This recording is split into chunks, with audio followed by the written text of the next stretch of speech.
Musik bukan sekadar hiburan, ia mampu memberi watak pada perilaku politik, mengatur irama demokrasi, bahkan memimpin gegap gempita perjalanan sejarah. Dari proklamasi kemerdekaan, lahirnya rezim baru, hingga pemilu 2009. Musik selalu hadir sebagai senjata yang tak kasat mata. Pertanyaannya, sejauh mana musik memengaruhi arah politik Indonesia?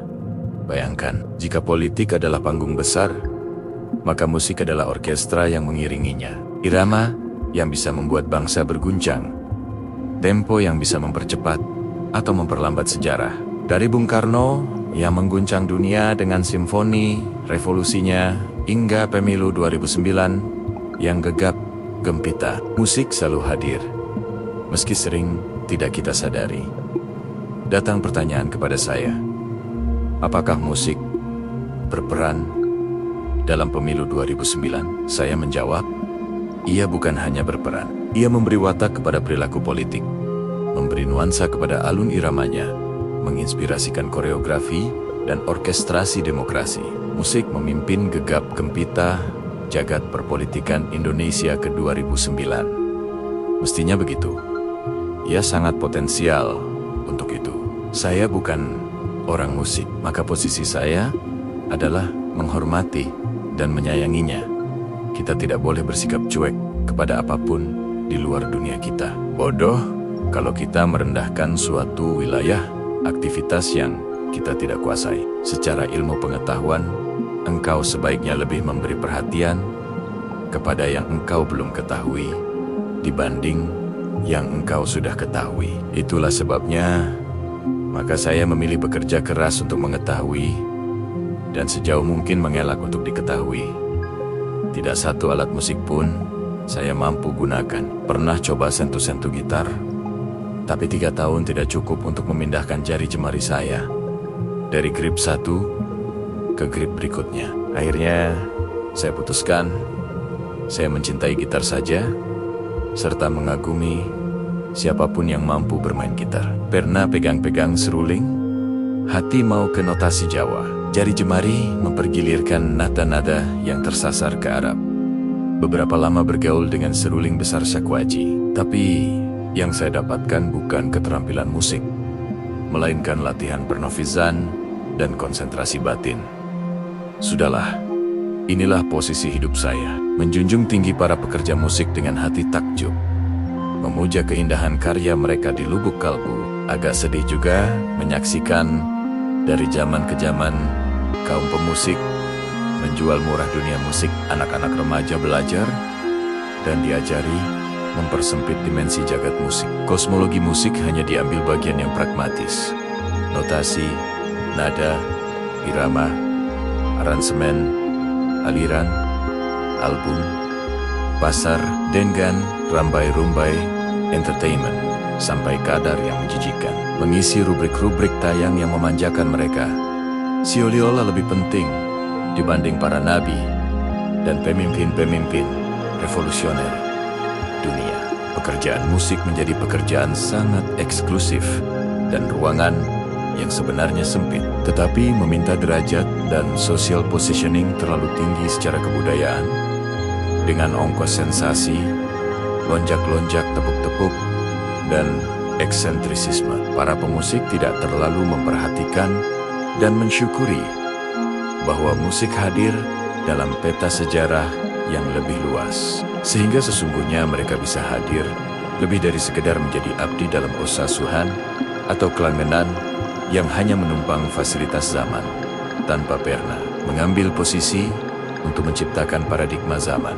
Ilmu musik diambil oleh para pemimpin sejarah untuk menggiring ritme kekuasaan dan menyusun skema aransemen penguasaan, menentukan momentum-momentum yang tepat untuk intro, urutan verse, tanjakan chorus, juga middle of eight-nya.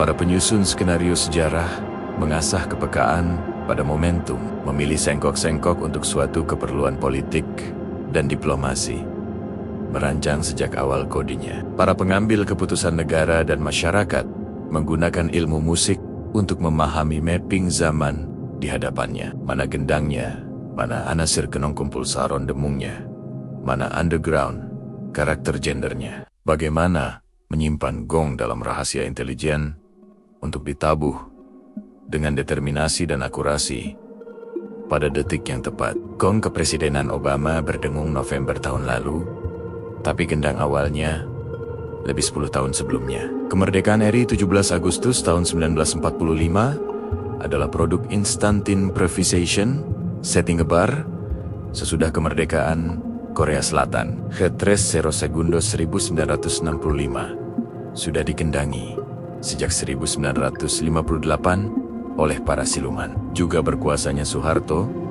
sesudah keributan itu. Bung Karno mengkonduktori simfoni-simfoni besar yang mengguncang dunia. Soeharto dengan ilmu musik kamarnya mendetail, watakdo, hingga si sampai pun bestis, cis, mayor minor. Dengan frame filosofi musik, ngilmu, katuranggan, hakikat dan wibawa setiap unsur dalam musik dan ngelmu pranoto mongso, watak-watak musim-musim, nuansa-nuansa pos-pos, dataran dan tanjakan. Jangan lupakan juga simfoni, anti musiknya, Gustur, musik bukan musiknya, Mega Orkestra Datar SBY, dan mestinya akan tercipta suatu paradigma simfoni 2009 karena para pemusik melakukan transendensi, melompati jasad zaman, membangun kualitas peran, menolak menjadi sekedar subtools of politik, menyanyi di medan kampanye, membikinkan album campur sari